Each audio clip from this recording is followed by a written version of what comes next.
प्रिय बच्चों, आज पुनः पठन पाठन का कार्य हम लोग शुरू करते हैं। बोर्ड का जो यह शीर्षक महायज्ञ का पुरस्कार है, सबसे महत्वपूर्ण पाठ्यगत विषयों में से एक है।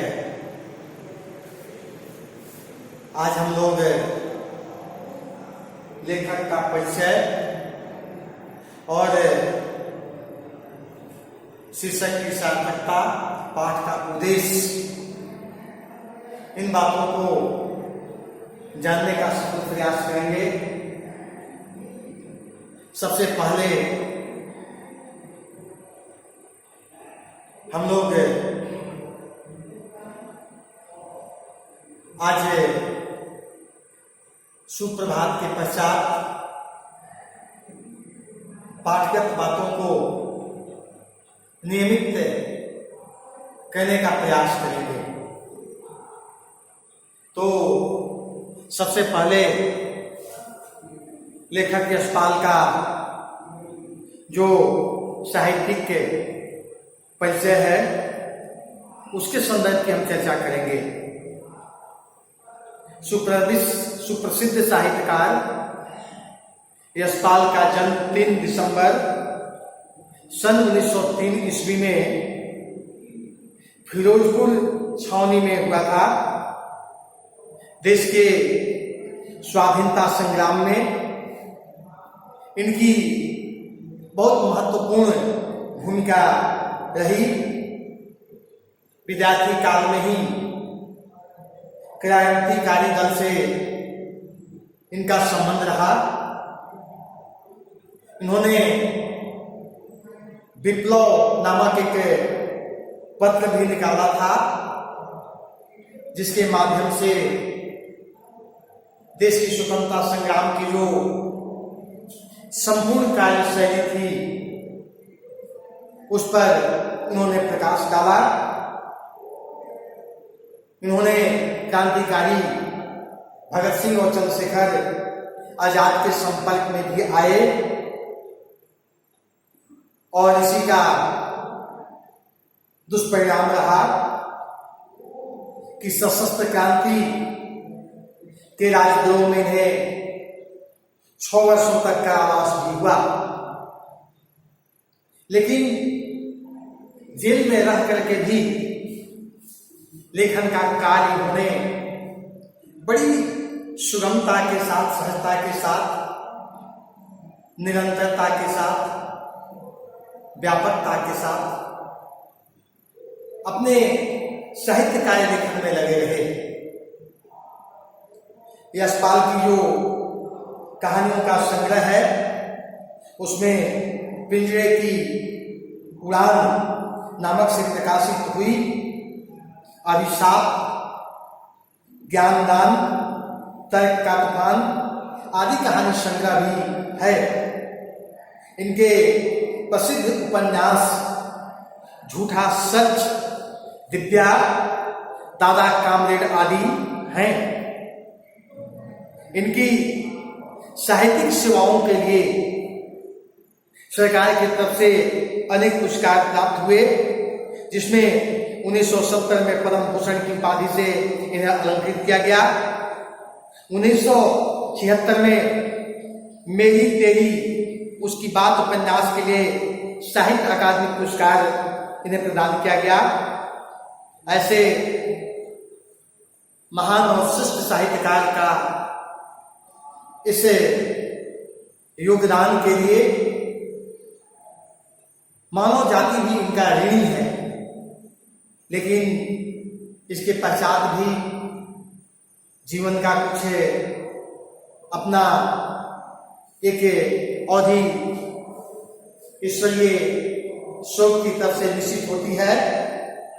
26 दिसंबर सन 1976 ईस्वी में यशपाल जी का देहांत लखनऊ में हुआ। स्वाभाविक रूप से इस पाठ्यक्रम में जो उनकी कहानी है, महायज्ञ का पुरस्कार, यह हम सभी पाठकों के लिए प्रेरणा के स्रोत है। ऐसी धारा जिसमें हम पठन पाठन कर करके कुछ वैचारिक और व्यवहारिक बातों को हम जान सकते हैं। सबसे पहली बात यह है कि यज्ञ क्या है। इसमें शीर्षक है महायज्ञ का पुरस्कार। हम जो देखते हैं, समझते हैं, जानते हैं, उसमें यज्ञ का अभिप्राय यही है। शास्त्रों के अनुसार भक्ति का एक ऐसा कर्मकांड है जो फल प्राप्ति की इच्छा के लिए श्रद्धापूर्वक हम पूजा पाठ का कार्य करते हैं, जिसमें जाति, धर्म, वर्ग, वर्ष से ऊपर उठकर मनुष्य उचित कार्य को करता है। वेदों के अनुसार हवन, पूजा या अन्य प्रकार का कार्य हम करते हैं। एक अग्निकुंड है जिसमें अन्य प्रकार के तिल, जौ, गुड़, घी डाल करके हम यज्ञ की अग्नि में आहुति देते हैं और इस कर्मकांड को व्यवहारिक रूप से हम यज्ञ कहते हैं। तिल, जौ, गुड़, घी या अन्य पदार्थ के सुगंधित लकड़ियों को जलाकर और हम सात्विक मन को और अधिक सात्विक बनाने का प्रयास करते हुए इस प्रकार के कर्मकांड को करके हम उस कार्य को पूरा करते हैं जो वास्तव में एक यथार्थ भाव में किया गया कार्य माना जाता है। लेकिन इसमें एक प्रश्न है कि क्या वास्तव में यही एक यज्ञ हो सकता है या है कि और भी यज्ञ के कुछ रूप स्वरूप हैं। प्रस्तुत पाठ में यशपाल ने यह दिखाने का प्रयास किया है कि संसार में जितने भी जीव जंतु, पशु पक्षी, जड़ चेतन हैं, मनुष्य उसमें से सबसे उत्कृष्ट प्राणी है। उसकी उत्कृष्टता दया, करुणा, प्रेम, स्नेह में संलिप्त है, संलग्न है। यदि मनुष्य होने के नाते मनुष्य के साथ साथ मानवीय मूल्यों के प्रति जो उत्तरदायित्व का भाव का निर्वहन करना है, यदि वह करते हुए दूसरों जीवों के प्रति दया, करुणा, स्नेह का भाव यदि रखता है तो इससे बड़ा श्रेष्ठ कार्य कुछ और नहीं हो सकता। प्रस्तुत पाठ में जो प्रमुख पात्र है वह जब घर से 4 रोटी लेकर के निकलता है तो उस भीषण गर्मी में भी वह रोटी नहीं खा पाता। एक ऐसा कुत्ता जो लाचार है, उठने बैठने और चलने में उसे दया आ जाती है और एक एक करके 4 रोटी खिला करके स्वयं भूखा रह जाता है। और जब वह अपने गंतव्य पर पहुंचता है तो भाग्य से वहां भी उसे खाने पीने की व्यवस्था नहीं हो पाती, किसी तरह से अपने घर आता है। लेकिन कहा जाता है ना, गोधन, गजधन, बाजीधन और रतन धन खान, जब आवे संतोष धन, सब धन धूरी समान। वह संतुष्ट भाव से आता है और पत्नी के साथ पारिवारिक व्यवहार को की उत्कृष्टता की झलक दिखाता है। पत्नी भी उनकी अत्यंत विनम्र और शिष्ट महिलाओं में से एक है।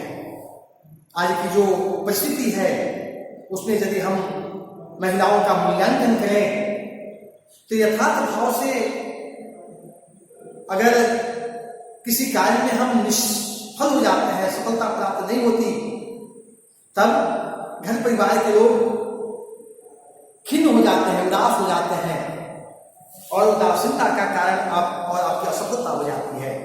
लेकिन असफल होने के पश्चात भी उस प्रमुख पात्र सेठ की जो पत्नी है वह खिन्न नहीं होती, उदास नहीं होती, और उसी सब का सद परिणाम यह हुआ कि उसे धन की ऐसी प्राप्ति हुई जिसकी अपेक्षा उन लोगों ने नहीं किया था। स्वाभाविक रूप से यहां पर जो यज्ञ किया गया, भूखे कुत्ते को खिलाने का यज्ञ, वास्तव में यह व्यवहारिक यज्ञ था। इसमें किसी प्रकार के जौ, तिल, गुड़, घी तो जलाया नहीं गया, लेकिन एक ऐसी स्थिति पैदा की गई जिसमें विचारात्मक ढंग से यह देखा गया, समझा गया और एक उत्कृष्ट कार्य कर करके लोगों के यज्ञ से भी ज्यादा उदात्त काम किया गया। धन्यवाद।